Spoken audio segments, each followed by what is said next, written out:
So Aubrey did a great job of setting up, what are journey maps and how you go about creating them. And what I want to do in this section is do sort of a deep dive into a case study of one time we actually put together one of these maps. This is from AVVO, which is a legal website that seeks to connect people with lawyers. So I'm going to dive into that and sort of walk through the actual process we did to create that.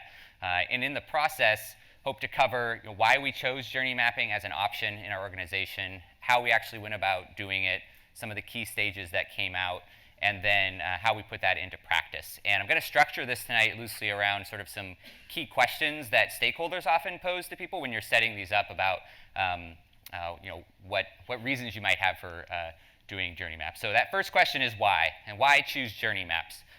There's sort of a couple different reasons here, or a couple different questions that are a part of this why.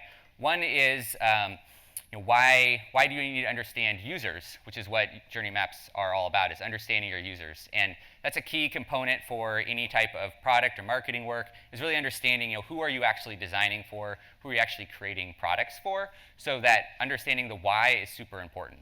The second question is, okay, if we want to understand why are journey maps the right tool to use to do that? Because UX has a lot of different strategies for understanding users, and journey maps are one tool among many. So, one tool that's often thrown out as a common option for journey maps, or in replace of journey maps, but to understand users, are personas. And what personas are they're basically a fictional character that takes a lot of different market level or demographic data and rolls that into like a single character, basically. So instead of saying we're going to be designing for the demographic that's women 25 to 45 that have an annual income of 100,000, you can say, oh, we're designing for Judy, who's the mother of two and lives in the suburbs, right? So it creates something you can design for and empathize with. But the challenge with personas is that you tend to need a lot of them if you have a really diverse user base. So if you're trying to design for a lot of different people, you end up creating a lot of personas, and they're not very useful as like a single artifact that everyone can point to, like Aubrey was talking about, to that single artifact that explains the users. Another common one that stakeholders might ask about, or executives will say, well, we have usability, right? We understand our users because we've run things through usability. Usability is great as a way of understanding how well your current products are working, or if you have a prototype, testing out that new idea. But they don't really give you a holistic sense of the larger issues someone's facing that you may not even have thought about before. They'll test ideas that you have on the site, but they won't actually give you insight into that bigger picture that you're looking at.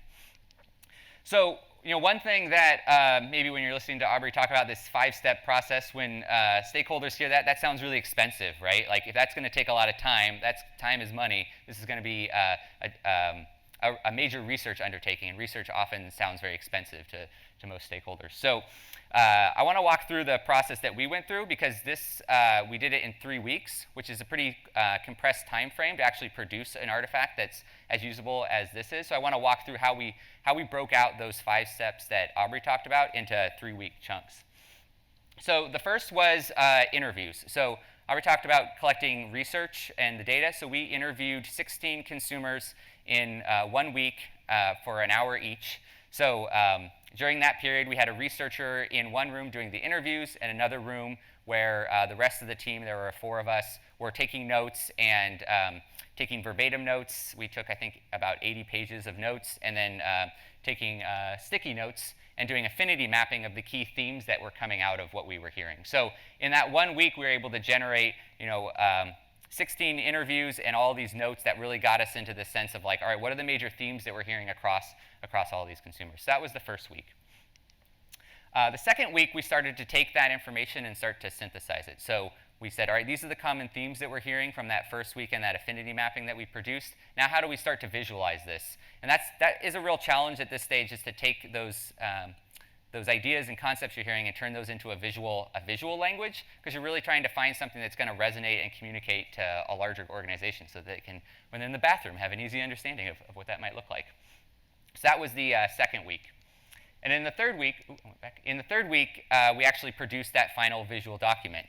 And this went through a lot of different iterations, a lot of different design critiques. We went through stages where we added too much information and it was too overwhelming. We took away too much information and it wasn't, not overwhelming, it wasn't as in-depth as it needed to be. It didn't communicate that rich information that we caught in in the interviews very well.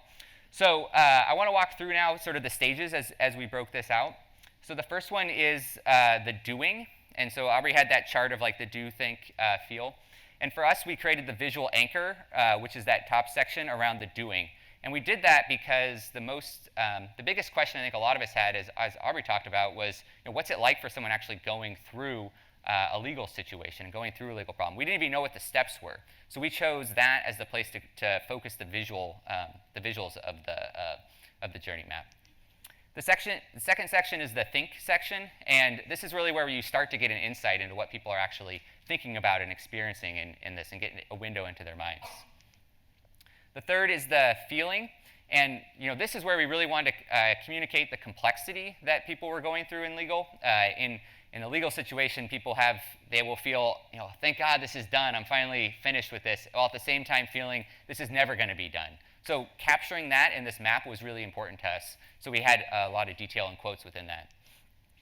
And then the final section is maybe the most important for a product team and a team doing work is the key takeaways, which were really the things that we noticed that we were particularly surprised about and opportunities that we might have to go about solving for someone's pain points. So you have this artifact, but now what do you do with it? So one of the challenges with a lot of UX artifacts is that they're these beautiful design artifacts, but what are you going to do with it? How are you actually going to put it into practice? This isn't just something to hang on the wall and be done with. As Aubrey said, it's a living document that you need to actually put into practice.